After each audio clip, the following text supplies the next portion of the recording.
With sports titles traditionally being annual releases, developers have to consistently push the promise that this year's edition will be bigger and better than last year's. As we know, sometimes that ends up being true, and other times, not so much.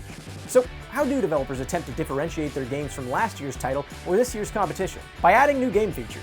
Sometimes those features are small cosmetic changes, like an update to League badges. Badgers? Badges. Badgers? Badges. We don't need no stinking badgers! Sometimes they're as big as a complete overhaul of the control schemes. Unfortunately, not all new game features end up getting re-signed in the following offseason. Here are 8 features that appeared in sports titles before quickly disappearing. With the release of Madden 2004 came the creation of quite possibly the most overpowered athlete game character to date, Michael Vick. The improved QB scrambling mechanics in Madden 2004 meant that Vick's 95 speed rating and ability to throw bullets on the run made him nearly unstoppable and far superior to any other quarterback in the game. In fact, Vick was so unstoppable that EA spent the next few years trying to find ways to nerf him through other gameplay features, with one of those features being the Vision Cone.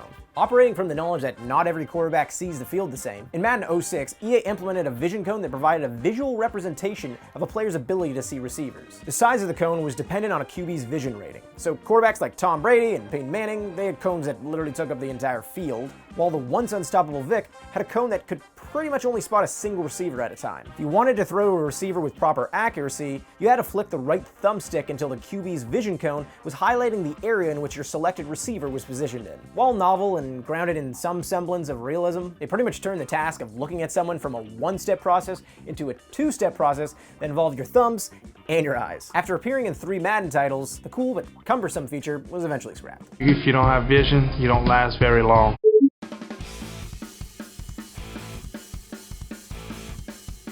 We really have come full circle with skateboarding video games. Back in the early 2000s, Tony Hawk's Pro Skater was dominating the market with its arcade-style fun. When things started to feel a little stale, EA's Skate series came in and conquered with a more sim-like approach. Then EA went radio silent, Activision released some not-so-great Tony Hawk games, and a few years later we're all excited about a return to the golden age with the announcement of the Tony Hawk's Pro Skater 1 and 2 remastering. While somewhere in the middle of that timeline, Activision decided to try and shake things up and alter how we play skateboarding games with a new feature that would see players control their character with a motion detecting skateboard peripheral. How did that turn out?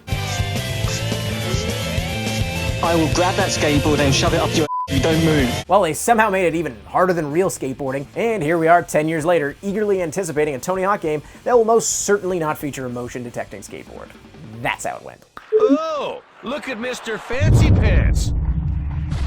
In the early 2000s, EA Big was an absolute powerhouse developer, due in large part to their successful Street series. It started on the blacktop with NBA Street, moved to the playground with NFL Street, and included a few nutmegs with the FIFA Street renditions. Although the 3 games covered 3 vastly different sports, the goal in all of them was exactly the same. Pull off tricks, make defenders look silly, then finish them off with a game breaker. The Game Breaker was such a popular feature in the Street games that it actually got a call-up to the NHL series with NHL 2003. However, it kind of fell flat without the same explosive, cartoon-like animations to back it up, and was ultimately removed from the series. Alright, do you think your players The breakaway cam, save cam, hit cam, or pretty much any action cam is the type of feature that your sense of nostalgia makes you think that you miss, but in practice, they're pretty unnecessary and kind of disrupt the entire flow of a game. Back in NHL 2002, EA introduced the 3 action replay cams that would appear sporadically throughout the course of the game. Sure, the breakaway cam got your heart pounding, but it also totally messed up your timing and made it way more difficult to score on a breakaway. The hit cam, on the other hand, did provide some pretty entertaining instant highlights that provided some laughs, but I don't think anyone cared to see the same pad save in a game where players probably average like 60 shots on net in a game. All 3 action replay cams were eventually phased out as the NHL series began to shift from being an arcadey sports game into more of a sim of the sport. But who knows, maybe they'll bring it back as a bonus feature one year. I wouldn't mind, as long as you can turn it off.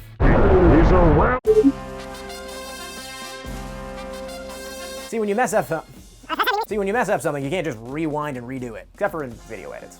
Rewind features are now pretty much a staple in any racing game, but you won't find them in any other sports games. Well, except for Madden 09. Yes, the rewind feature added by EA was optional, and it's not like you could just use it in ranked online games, but something about it just didn't sit right with football fans. That's why the feature was inevitably dropped in future titles. Listen, if you throw an interception, just handle it like the rest of us. Turn off the system and pretend like it never happened. Jameis, you really could have used that feature, buddy. Let's go! That's a W! Getting rid of rewind? That's a W. And that's a W. How many people want to eat a W?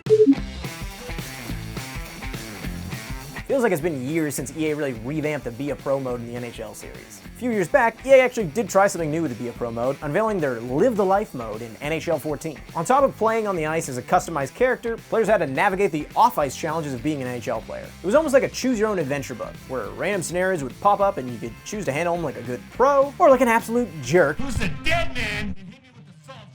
The mode got a little repetitive and overall was a little bit hokey, but it's a bit of a shame that the mode hasn't been revamped into some form of story mode like the ones in FIFA, Madden, and NBA 2K. Not that those don't have their share of problems too. Who have thought About what? that a young buck like you could actually do the right thing and avoid getting his sorry I had a butt kicked teammate out the hold me game? back. He told me to chill. Sounds like a wise fella to win in this league. When you're a professional athlete, you gotta give it your all, even if that all is 10% while you're doing voice acting. Sounds like a wise fella to win in this league. You remember the good old days when the MLB The Show series and the MLB 2K series were both on the market at the same time?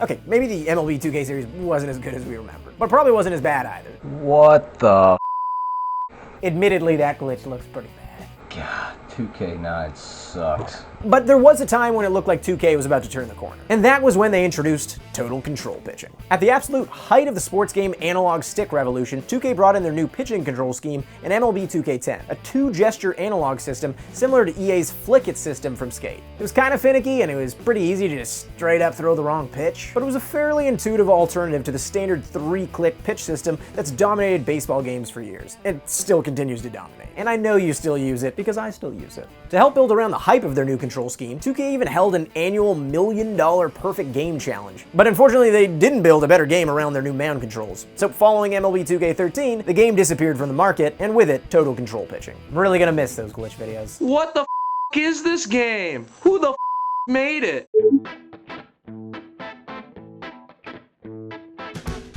Not since Tony Hawk's Ride have we seen a newly introduced control scheme that flopped so hard that it nearly flatlined a series. And then NBA Elite 11 came along. The left sticks your feet, and the right sticks your hands. With yaw control like you've never seen. All right, that sounds simple enough. Let me give this a go.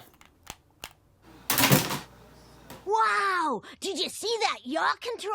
Oh man, you can feel the yaw. You see, for me to have actually been able to do that, I'd have to spend $20,000. That's because it's dumbass rare. Due to the newly implemented control scheme, NBA Elite 11 was a glitchy mess and was inevitably scrapped just before it was scheduled for release, but there are still actually retail copies floating around. The control scheme made sense in theory, but it was a bit impractical, and it led to bizarre animation issues like whatever this is. What the Yo, y'all seeing this?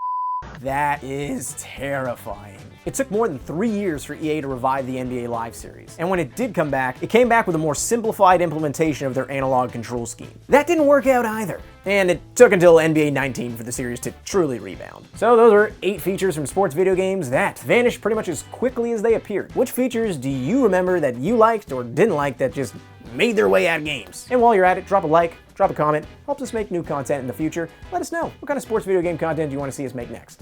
What the